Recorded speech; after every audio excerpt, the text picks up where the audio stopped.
Hi friends, இன்னைக்கு நம்ம duty form குக்கிங்ல என்ன பார்க்க போறோம்னா சிக்கனை பொரிச்சு அதை கிரேவி பண்ணி சாப்பிட போறோம். வாங்க அதை எப்படி பண்ணணும்னு பார்த்துருவோம். ஒரு 1/2 கிலோ சிக்கன் எடுத்துக்கிட்டோம். சிக்கன் 65 மசாலா, இன்னொன்று கார்ன்ஃப்ளவர் மாவு, சிக்கனை ஒரு 1/2 மணி நேரம் நல்லா ஊற வச்சுக்கலாம்.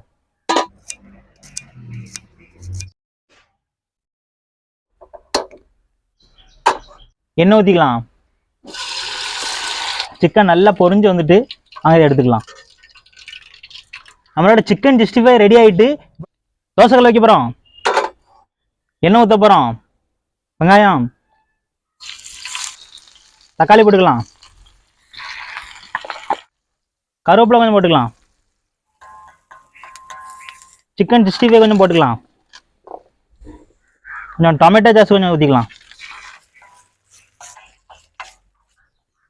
சிக்கன் 65 கிரேவியோட ஃபுல் வீடியோ நம்ம யூடியூப் சேனல்ல இருக்கு, மறக்காம கிளிக் பண்ணி பாருங்க.